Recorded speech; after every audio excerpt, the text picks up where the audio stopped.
ഇത് അരവത്ത് മട്ടയങ്കാനം ശ്രീ പൂപാണംകുടി ക്ഷേത്രം. എഴുതപ്പെട്ട പ്രമാണങ്ങളൊന്നും വെള്ളി വെളിച്ചത്തിലേക്ക് കണ്ടുകിട്ടിയില്ലെങ്കിലും ദേവീഭക്തനായ ബ്രാഹ്മണ ശ്രേഷ്ഠന്മാരുടെയും ഭൂതഗണ വിനോദികളായ ദ്രാവിഡന്മാരുടെയും ആവാസഭൂമിയായിരുന്നു അരവത്ത്. ശ്രീ പൂപാണംകുടി ക്ഷേത്രത്തിൽ ചാമുണ്ടിയുടെയും ചൂളിയാർ ഭഗവതിയുടെയും പള്ളിയറക്ക് നടുവിൽ മധ്യസ്ഥനായി ദേവിമാരുടെ ശണ്ട അവസാനിപ്പിക്കാൻ തൃക്കണ്യാവിലപ്പൻ ഇരിക്കുന്നുവെന്നാണ് സ്വർണപ്രശ്നത്തിൽ പറയുന്നത്. ഒരു ഗ്രാമത്തിന്റെ വിശുദ്ധിയും നൈർമല്യവും കാത്തുസൂക്ഷിച്ചുകൊണ്ട് ദേശരക്ഷയ്ക്കായി അമ്മ ഭഗവതിമാരും ചാമുണ്ടി കോലങ്ങളും വീരൻ തെയ്യങ്ങളും കാൽച്ചിലം വിട്ടുണരുന്ന പെരുങ്കളിയാട്ട രാവിന് കൊടിയേറുകയായി. ഭദ്രകാളി ചരിതത്തിൽ കാളിയുടെ 6 ഭാവങ്ങളെക്കുറിച്ച് വിസ്തരിക്കുന്നുണ്ട്. അതിൽ 6ാമത്തെ ഭാവമാണ് ചുടലക്കാളിയമ്മ. നാറാണത്ത് ഭ്രാന്തന്റെ ഉപാസനാമൂർത്തിയായിരുന്നു എരിചുടലക്കാളിയമ്മ. രാത്രിയിൽ എരിചുടലക്കടത്തിൽ ആനന്ദ നൃത്തമാടുന്ന ഈ ദേവി ജനനമരണങ്ങൾ ജീവിതചക്രത്തിന്റെ 2 അവസ്ഥകളാണെന്ന് നമ്മെ പഠിപ്പിക്കുന്നു. 300-ലധികം തെയ്യക്കോലങ്ങളിൽ അപൂർവമായി മാത്രം കെട്ടിയാടുന്ന തെയ്യമാണ് ചിരട്ടക്കുട്ടി. കുരുത്തോലയുടെ ഉരിയുടുപ്പും തേപ്പും കൈയുറയും ധരിച്ച് മുടിയോ അലങ്കാരങ്ങളോ ഒന്നുമില്ലാതെ എത്തുന്ന ഈ ദേവത ഭക്തർക്ക് സൗഖ്യം നൽകുന്ന സൗഖ്യമൂർത്തിയാണ്. പ്രസവരക്ഷയ്ക്കും ഈറ്ററയുടെ കാവലിനും നിൽക്കുന്ന ദേവീ സങ്കല്പമാണ് കരിവാളമ്മ. മന്ത്രമൂർത്തികളിൽ പ്രധാനപ്പെട്ട ദൈവമാണിത്. ഭൂതോപദ്രവങ്ങളും ബാധോപദ്രവങ്ങളും തീർക്കുന്ന ഈ ദേവത ചാവിള്ളകളെ ഭക്ഷിക്കാനെടുക്കുന്ന ഭൂതപ്രേത പിശാചുക്കളിൽ നിന്നും കുഞ്ഞുങ്ങളെ രക്ഷിക്കുന്നു. പ്രസവരക്ഷയ്ക്ക് സ്ത്രീജനങ്ങൾ ഈ മൂർത്തിയെ ശരണം പ്രാപിക്കുന്നു. കുട്ടിശാസ്ത്രൻ തെയ്യങ്ങളിൽ 3 പ്രധാന ചാത്തന്മാരാണുള്ളത്. കരിങ്കുട്ടിച്ചാത്തൻ, പൂക്കുട്ടിച്ചാത്തൻ, തീക്കുട്ടിച്ചാത്തൻ എന്നിവയാണ് പ്രധാനപ്പെട്ട 3 ചാത്തന്മാർ. കേരളത്തിന്റെ മാന്ത്രിക ലോകത്ത് പ്രസിദ്ധമായ പയ്യന്നൂർ കാളക്കാട്ട് മനയിലെ നമ്പൂതിരിക്ക് പണ്ട് കുട്ടികളുണ്ടായിരുന്നില്ലത്രേ. വൈഷ്ണവാംശമായി ജനിച്ച പുത്രന് അസാമാന്യമായ ബുദ്ധിയുണ്ടായിരുന്നു. പക്ഷേ ആചാരങ്ങളെല്ലാം ബ്രാഹ്മണ വിരുദ്ധങ്ങളായിരുന്നു. കാളയെ അറുത്ത് ചോര കുടിച്ചും തെറ്റുപഠിപ്പിച്ച ഗുരുനാഥനെ കൊന്നും ചോദിക്കാൻ ചെന്ന ഇല്ലത്തമ്മയുടെ മാറിൽ കല്ലെറിഞ്ഞും കുട്ടി വികൃതി കാട്ടിയിരുന്നു. കാളക്കാട്ടിലത്തെ നമ്പൂതിരിമാർ കൂടിയാലോചിച്ച് ചാത്തനെ വെട്ടിക്കൊന്നു. 21 ഹോമകുണ്ടങ്ങളിൽ 390 കഷ്ണങ്ങളായി ഹോമിച്ചു. ചാത്തൻ ചത്തില്ല. 21 ഹോമകുണ്ടങ്ങളിൽ നിന്നും 1008 ചാത്തന്മാരുണ്ടായി. ഇല്ലം തീയിട്ട് നശിപ്പിച്ചു. കലിയടങ്ങാഞ്ഞ് ബ്രാഹ്മണരെ കൊന്നു. ചാത്തനെ അടക്കാൻ കോലം കെട്ടി ആടാമെന്ന് നേർന്നു. പാലാ പെരുമലയൻ കോലം കെട്ടി ഹോമകുണ്ടത്തിൽ നിന്നും ജ്വലിച്ചുവന്ന പൂക്കുട്ടിച്ചാത്തനും തീക്കുട്ടിച്ചാത്തനും ഇരട്ടക്കുട്ടിച്ചാത്തന്മാരായി. ശിവപാർവതിമാർ വള്ളുവനും വള്ളുവത്തിയുമായി വേഷം മാറി ജനിച്ച പുത്രൻ അന്തിക്കുട്ടിശാസ്ത്രനായി. മന്ത്രമൂർത്തികളിൽ പ്രഥമസ്ഥാനിയായ തെയ്യമാണ് ഭൈരവൻ. ഭൈരവൻ തെയ്യത്തെക്കുറിച്ച് പല പുരാണങ്ങളിലും പല കഥകളും പ്രചാരത്തിലുണ്ട്. ബ്രഹ്മാവിന്റെ തലയെറുത്ത പാപം തീർക്കാൻ ആദിശിവൻ കപാലം ധരിച്ച ഭിക്ഷാന്തേഹിയായി നടന്നുവെന്ന് ഒരു കഥ. ശാപമോക്ഷത്താൽ മരമായ ശിവപാർപ്പതൻ ദമനപരമായി ശാപമോക്ഷം ലഭിച്ച് ഭൈരവനായെന്ന് വേറൊരു കഥ. 8 രൂപങ്ങളാണ് ഭൈരവമൂർത്തിക്ക്. സർപ്പാഭരണ വിഭൂഷിതനായി അങ്കുശം, ഖഡ്ഗം, വില്ല്, ശരം, കഠോരം, ത്രിശൂലം, ഹാലം എന്നിവ ധരിച്ച് അരങ്ങിലെത്തുന്ന ഭൈരവരൂപം യോഗികളുടെ കുലദൈവമാണ്. എല്ലാ ക്ഷേത്രങ്ങളുടെയും കാവൽ ദൈവമാണ് ഗുളികൻ ദൈവം. ജ്യോതിശാസ്ത്രത്തിൽ മാന്തിയുടെ പുത്രനാണ് ഗുളികൻ. ഗുളികൻ നാവിൽ വന്നാൽ അക്ഷരപ്പിഴ വരും, കലഹം. ഗുളികോദയം വന്നാലോ മരണം എന്ന് ജ്യോതിശാസ്ത്രം. നാടിൻ്റെ സംരക്ഷകൻ മാത്രമല്ല, ചലനത്തിൻ്റെ അധിപനും കൂടിയാണ് കാലാരിയായ ഭഗവാന്റെ അംശാവതാരമായ ഗുളികൻ. തെയ്യാട്ട രൂപത്തിൽ 101 ഗുളികന്മാരെക്കുറിച്ച് പരാമർശമുണ്ട്. മംഗലാപുരം മുതൽ കല്യാണപുരം എന്ന ഉടുപ്പി വരെ ഈ 101 ഗുളികന്മാരെയും കെട്ടിയാടിക്കാറുണ്ട്. ദ്രാവിഡ വഴക്കത്തിലുള്ള ഈ തെയ്യക്കോലം പ്രാർത്ഥിക്കുന്ന ഭക്തന് അഭീഷ്ടവരദനും ക്ഷിപ്രപ്രസാദിയും വരം നൽകുകയും ചെയ്യുന്ന ആനന്ദമൂർത്തിയുമാണ്. എല്ലാ ഭൂതഗണങ്ങളിലും വെച്ച് സർവശക്തിമാനാണ് ഗുളികൻ ദൈവം.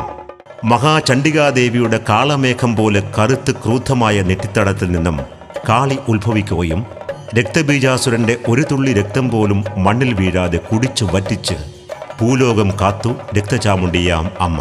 പുഷ്ടിയോടെ ഒഴുകും ചോരയിൽ നിന്നും പൊട്ടിയെഴുന്നൊരു കുന്നി കണക്കെ പൊട്ടിയിടുന്നൊരു രൂപം കണ്ട് ഇഷ്ടമോടെ അരുൾ ചെയ്തത് ദേവി. രക്തമൊഴുകിയ രൂപം രക്തചാമുണ്ഡിയം എന്നൊരു നാമം.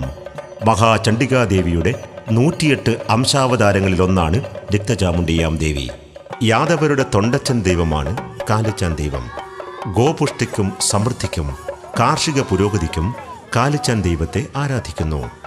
ഗോജന പരിപാലനത്തിനായി വിഷ്ണു ഒരു വയസ്സിന്റെ രൂപം ധരിച്ച് വനസന്ധ്യ ജന്തുവൈവിധ്യങ്ങളെ സംരക്ഷിച്ചു എന്ന് പ്രചാരത്തിലില്ലാത്ത ഒരു കഥയുണ്ട്.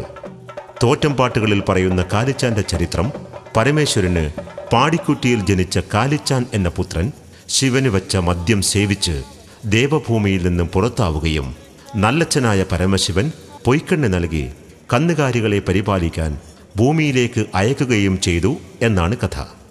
ദാരികനെയും ദണ്ഡാസുരനെയും ശുംഭനിശുംഭാദി മഹിഷ സൈന്യങ്ങളെയും വധിക്കാൻ ആദിപരാശക്തിയുടെ അവതാരങ്ങളായ സപ്തമാതൃക്കൾ അപ്പപ്പോൾ അവതരിച്ചിട്ടുണ്ട്. ഈ സപ്തമാതൃക്കളുടെ വിവിധ കോലങ്ങളെ കാളിയായും ചാമുണ്ടിയായും ഭഗവതിയായും ദുർഗയായും മാനവലോകം ആരാധിച്ചു പോരുന്നു. അതിലൊന്നാണ് കുംഭക്കോട്ട് ചാമുണ്ടി. തേപ്പും കുറിയും മുഖത്തെടുത്താണ് സാധാരണ ചാമുണ്ടിമാർക്ക് വരക്കാറുള്ളത്. കുംഭക്കോട്ട് ചാമുണ്ടി സാധാരണ ക്ഷേത്രങ്ങളിൽ കെട്ടിയാടിക്കുക പതിവില്ല. വനദേവതയായതുകൊണ്ട് തന്നെ കാനത്തിൽ അതിൻ്റെ യഥാർത്ഥ സ്ഥാനത്ത് കോലം കെട്ടിയാടാറാണ് പതിവ്. വനദുർഗാ സമ്പ്രദായത്തിലുള്ള ദുഷ്ടനിഗ്രഹ ശിഷ്ടജന പരിപാലന ശക്തിയാണ് കുംഭക്കോട്ട് ചാമുണ്ടി. ദാരികനെ കൊല്ലാൻ ശിവന്റെ കനൽക്കണ്ണിൽ നിന്നുയർന്ന കാളിക്ക് വാഹനമായി മഴുപോലെ പല്ല്, കൊഴുപോലെ നാവ്, മലർവള്ളി പോലെ കൈ, കണ്ണിനു പകരം അഗ്നിപർവ്വതം കൊഴിഞ്ഞ പോലെ കണ്ണ്, 7 ലോകവും ഒന്നിച്ചു തിന്നും പോലെ വായി, പൈശാചിക രൂപം വേതാളമായി കാളിയുടെ മുന്നിൽ വന്നു. കാളി വേതാളത്തെ തന്റെ വാഹനമാക്കി ദാരിക സൈന്യത്തോട് ഏറ്റുമുട്ടി. കൊടും പിശാചായ വേതാളം അസുരന്മാരുടെ തലയെറുത്ത് കബന്ധങ്ങളിൽ ആനന്ദ നൃത്തം ചവിട്ടി. ശത്രുദോഷ നിവാരണത്തിനും സകല ബാധാശമനത്തിനും വേതാളത്തെ ആരാധിക്കുന്നു. തെയ്യാട്ട സ്വരൂപങ്ങളിൽ അറിയപ്പെടുന്ന 300-ലധികം തെയ്യക്കോലങ്ങളിൽ അപൂർവമായി മാത്രം കെട്ടിയാടുന്ന തുളുതെയ്യമാണ് പരിതാളി. ഹിരണ്യാക്ഷനെ കൊല്ലാൻ ഭൂമിയെ തേറ്റമേൽ ഉയർത്താൻ ശ്രീമൻ നാരായണൻ വരാഹമൂർത്തിയായി അവതരിച്ചപ്പോൾ അഷ്ടലക്ഷ്മികളിൽ നിന്നും ഒന്ന് അംശാവതാരമെടുത്ത് പരതാളിയായി എന്നാണ് സങ്കല്പം. ഭൂമിക്കും കൃഷിക്കും മംഗളം വരുത്തുന്ന ഈ ദേവി ശ്രീ വരാഹമൂർത്തിയുടെ വാമഭാഗം തന്നെയെന്ന കാര്യത്തിൽ സംശയമില്ല. മണക്കാടൻ ഗുരുക്കൾ ചിട്ടപ്പെടുത്തിയ മാന്ത്രിക മൂർത്തികളിൽ പ്രഥമ ഗണനീയനാണ് 30ാമത് ചിട്ടപ്പെടുത്തിയ രക്തേശ്വരി. ബ്രാഹ്മണന്മാരുടെ മാന്ത്രിക മൂർത്തിയായ ധൂമാവതി തന്നെയാണ് രക്തേശ്വരി. ധൂമ്രലോചനൻ എന്ന അസുരനെ വധിച്ച ദേവിയാണ് രക്തേശ്വരി. രജതാചല ശൃംഗമധ്യസ്ഥയായി കൈലാസത്തിന് വടക്ക് മഹാമേരു പർവ്വതത്തിൽ വസിക്കുന്ന കൗശികി ദേവി തന്നെയാണ് രക്തേശ്വരി എന്ന് വിശ്വസിക്കപ്പെടുന്നു. മഹാചണ്ഡികാദേവിയുടെ അനേകം രൂപങ്ങളിൽ ഒന്നാണ് തൊടുന്തട്ട ചാമുണ്ടി. ഒരു വീരചാമുണ്ടി തെയ്യമാണിത്. അസുരജന നിഗ്രഹത്തിനും ധർമ്മരക്ഷയ്ക്കും ശിഷ്ടജന പരിപാലനത്തിനും അവതരിച്ച ഈ ദേവി ഭക്തന്മാർക്ക് മംഗളമരുളുന്ന മംഗളദേവതയാണ്. വാളും തൃശൂലവും കോദണ്ഡവില്ലും ചക്രവും ധരിച്ച് ഉറയുന്ന ഈ ദേവത അഭയവും വരവും നൽകുന്ന കാരുണ്യമൂർത്തിയാണ്. വീരനായ ആൺദൈവങ്ങളുടെ പൂർണ്ണാവതാരത്തിന്റെ നടനത്തിന് മുൻപ് തെയ്യം കഥകളിൽ ഘട്ടം ഘട്ടമായി ദേവനെ മെല്ലെ മെല്ലെ തോറ്റിയുണർത്തി അവസാനം കാലത്തിലെത്താറാണ് പതിവ്. ആൺദൈവങ്ങളുടെ ഇളം കോലത്തെയാണ് സാധാരണ വെള്ളാട്ടം എന്ന് പറയുന്നത്. തട്ടുംതളയം എന്ന പേരിൽ അറിയപ്പെടുന്ന മുഖത്തെഴുത്ത് വീരൻ കോലങ്ങൾക്ക് നാഗം താഴ്ത്തിക്കൊടിയാണ് സാധാരണ അണിയാറുള്ളത്. ദേവദാനവ മാനവ യക്ഷ കിന്നര ഗന്ധർവന്മാർ ഒരുമിച്ച് വാണ ഒരു കാലം, ഭൂവരശന്മാർക്ക് മുമ്പേ ശൈവ നയനാന്മാർ വാണകാലം. ദേവകളും അസുരന്മാരും തമ്മിൽ യുദ്ധമുണ്ടായത്രേ. ദുർഗയും ഭദ്രയും ഭഗവതിയും 6 പരദേവതകളും യുദ്ധത്തിൽ പങ്കെടുത്തു. വീരനായ ഒരു പടയാളിയും മനുഷ്യലോകത്തു നിന്ന് ദേവിമാരെ യുദ്ധത്തിൽ സഹായിക്കാൻ മേൽലോകത്തിലേക്ക് പോയി. അധർമ്മത്തെയും അസുരപ്പടകളെയും വെന്ന ആ വീരപുരുഷൻ പടവീരനെന്നും പേരു ചൊല്ലി. അംഗബലവും ആയുധബലവും മെയ്ക്കരുത്തും 64 ഗണങ്ങളും തികഞ്ഞ വീരപുരുഷ കേസരി പടവീരൻ തെയ്യം എല്ലാ അമ്മക്കാവുകളിലും ആൺതുണയായി, കാവലായി, അംഗരക്ഷകനായി നിൽക്കുന്നു. പടവീരന്റെ പകീട്ടിൽ അടിതെറ്റാത്ത പടയുണ്ടോ എന്ന തോറ്റംപാട്ട്. രാത്രിയിൽ ഇളങ്കോലമായി 7:30 വെളുപ്പിന് പൂർണ്ണരൂപത്തിൽ പടവീരൻ ഉറഞ്ഞാടുമ്പോൾ ഭൂമിയിൽ ദേവാസുര യുദ്ധത്തിന്റെ രണഭേരി. മണക്കാടൻ ഗുരുക്കൾ ചിട്ടപ്പെടുത്തിയ തെയ്യക്കോലങ്ങളിൽ 16ാമത് ചിട്ടപ്പെടുത്തിയ തെയ്യമാണ് കുട്ടിച്ചാത്തൻ. കുട്ടിച്ചാത്തൻ വൈഷ്ണവ വംശത്തിലും ശൈവാംശത്തിലും ആരാധിക്കാറുണ്ട്. 18 ബ്രാഹ്മണ കുടുംബങ്ങൾ കുട്ടിച്ചാത്തനെ അവരുടെ ഇല്ലങ്ങളിൽ കുലപരദേവതയായി ആരാധിക്കുന്നു. മന്ത്രമൂർത്തികളെ ആരാധിക്കുന്ന മനകളിലെല്ലാം കുട്ടിച്ചാത്തനുണ്ട്. 1008 കുട്ടിച്ചാത്തന്മാർ ഉണ്ടെന്നാണ് പുരാവൃത്ത കഥകൾ പറയുന്നത്.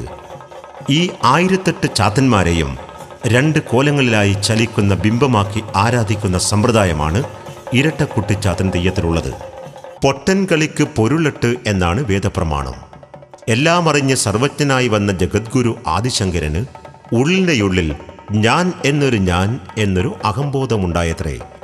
ദക്ഷിണാമൂർത്തിയായ പരമേശ്വരൻ ചണ്ടാളമൂർത്തിയായി ശങ്കരൻ നടന്നുവരുന്ന നടവരമ്പിന് എതിരെ നടന്നുവത്രേ.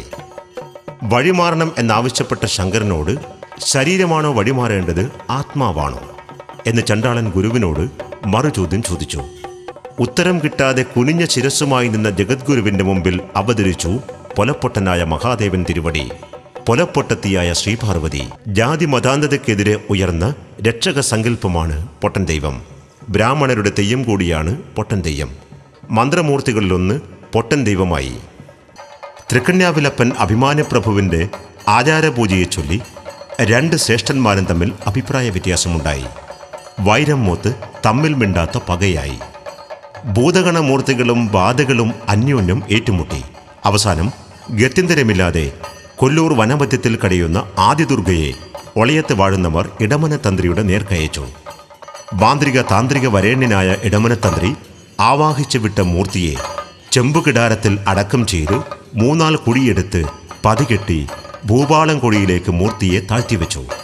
3 നാഴിക കൊണ്ട് മൂവുലകും ഞെട്ടിവിറക്കും അട്ടഹാസത്തോടെ ചെമ്പുകിടാരം പൊട്ടിച്ചെറിഞ്ഞ് ഭൂപാളംകുഴിയിൽ നിന്നും ഉയർന്നു വന്ന ചാമുണ്ടി മൂവാളംകുഴി ചാമുണ്ടിയായി. തറവാട്ട് നടുമുഖങ്ങളിൽ ചിയോതി വിളക്കിൻ്റെ അന്തര്യാമിയായി കുടികൊള്ളുന്ന ദേവതയാണ് പടിഞ്ഞാറ്റ ചാമുണ്ടി. കുടുംബത്തിലെ ഐക്യമതത്തിനും ആയുരാരോഗ്യ സൗഖ്യത്തിനും ശാന്തിക്കും അതിവയാണ് ഈ ദേവി. മഹാദേവിയുടെ അംശാവതാരങ്ങളിലൊന്നായ ഈ ദേവി പൊതുവെ ശാന്തമൂർത്തിയാണ്, ക്ഷമാമൂർത്തിയാണ്. കുഞ്ഞു പൈതങ്ങളെ അരുമയോടെ പരിപാലിച്ചു പോരുന്ന വാത്സല്യത്തിൻ്റെ നിറകുടമാണ്. ഉദുമയിലെ കോതോറുമ്പത്ത് ഒരു മൂകാംബിക ഭക്തനായ മഹത് ഗുരുവിൻ്റെ ഒപ്പം ആകൃഷ്ടയായ ആദിപരാശക്തി കൂടി എഴുന്നള്ളിയത്രേ. ഉദുമയിലെ കോതോറുമ്പത്തെത്തിയപ്പോൾ ദേവിക്ക് ആ പ്രദേശത്തിൻ്റെ സൗന്ദര്യം കണ്ട് മോഹം തോന്നുകയും അവിടെ കുടിയിരിക്കണമെന്ന് ആഗ്രഹിക്കുകയും ചെയ്തു. തൻ്റെ ഭക്തൻ സ്ഫടിക സമാനനായി ധ്യാനിക്കുന്നിടത്ത് ഭഗവതി സ്വയംഭുവായി കല്ലായി ഉയർന്നു വന്നു. ഇങ്ങനെ സ്വയംഭുവായി ഉയർന്നു വന്ന മഹാദുർഗയാണ് സാക്ഷാൽ ശ്രീ ചൂളിയാർ ഭഗവതി.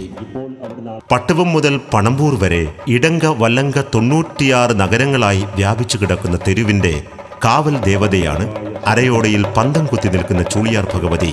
ആദിയും വ്യാധിയും മാറ്റുവാൻ ഭൂലോകത്തിലേക്കിറങ്ങിയ ആ ഭദ്ര സന്താനമൂർത്തിയും സകലകലാ വിദ്യാവരദായനിയുമാണ്. സാത്വികയും രാജസീകയും താമസികയുമായ ത്രിഗുണങ്ങളുടെ മാതാവാണ് ശ്രീ ചൂളിയാർ ഭഗവതി. തൃക്കണ്ണാടേശ്വരൻ്റെ സന്നിധാനത്തിലെത്തി ഇരിപ്പിടം ആവശ്യപ്പെട്ട ദേവിക്ക് പുഷ്പബാണം തൊടുത്ത് ഇരിക്കാൻ ഇരിപ്പിടം കൊടുത്തു പരമേശ്വരൻ എന്നാണ് പുരാവൃത്തം. ഭൂതഗണ സംഘത്തിലെ പ്രധാനിയാണ് ധൂമ്രം. ഇതും ഒരു മന്ത്രമൂർത്തിയാണ്. മന്ത്രങ്ങളാലും പൂജാ നൈവേദ്യങ്ങളാലും പ്രസാദിക്കുന്ന ഈ മൂർത്തി ഭക്തന്റെ ഉപാസകന്റെ എല്ലാ ആവശ്യങ്ങൾക്കും കൂട്ടായി നിൽക്കുന്നു. പഞ്ചകാളികളിൽ ഒന്നായ ഈ മൂർത്തി ആശ്രയിക്കുന്നവനെ ഒരിക്കലും കൈവിടാത്ത ദേവിയാണ്. ദ്രാവിഡ രീതിയിലുള്ള പൂജാവിധികളാണ് ധൂമ്രദേവിക്ക് ഏറെ ഇഷ്ടം.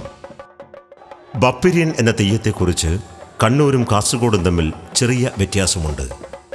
മരക്കലത്തിൽ കടൽ വഴി മലനാട് കാണാൻ വന്ന ആര്യപ്പൂങ്കന്നി തെയ്യത്തെ മരക്കലം തുഴഞ്ഞ് കപ്പിത്താനായി തുളുനാട്ടിൽ എത്തിച്ചത് ബപ്പിരിയൻ എന്ന മരക്കല തേരാളിയായ തെയ്യമായിരുന്നുവത്രേ. ഒരു ജൈന സ്ത്രീയിൽ സൂഫിയായ മുസ്ലിം വ്യാപാരിക്കുണ്ടായ സന്തതിയാണ് ബപ്പിരിയനെന്ന് ചില പുരാവൃത്ത കഥകൾ സൂചിപ്പിക്കുന്നു. കടലിനെ തുഴഞ്ഞു വന്ന് മലനാട്ടിൽ എത്തിയതുകൊണ്ടാവാം കടലുമായി ബന്ധപ്പെട്ട എല്ലാ പൂജകൾക്കും ബപ്പിരിയൻ തെയ്യത്തെ ആരാധിക്കുന്നത്. ആദിമ ഗോത്രങ്ങളുടെ അടിയാളവർഗത്തിൻ്റെ വീരാംഗനയായിരിക്കാം മാണിച്ചി എന്ന തെയ്യം. മരക്കലത്തിലേറി വന്ന ബപ്പിരിയൻ തെയ്യത്തിനോട് ഇഷ്ടം തോന്നുകയും മുസ്ലിം നിസ്കാരമുറകൾ കാണിക്കുകയും ചെയ്യുന്ന ഈ തെയ്യം ഉത്തര മലബാറിൽ ജാതിമത വർണ്ണവർഗ വ്യത്യാസം ഉണ്ടായിരുന്നില്ല, അല്ലെങ്കിൽ അത് തുളുനാടൻ ജനതയ്ക്ക് ഒരു പ്രശ്നമായിരുന്നില്ല എന്നതിൻ്റെ ഒരു ഉത്തമ ഉദാഹരണമാണ്. ഏത് ജാതിയിൽ പിറന്നാലും നല്ല മനുഷ്യനായിരിക്കണം എന്ന് മാത്രമേ തുളുനാടൻ ജനത എല്ലാവരെയും പഠിപ്പിച്ചിരുന്നുള്ളൂ.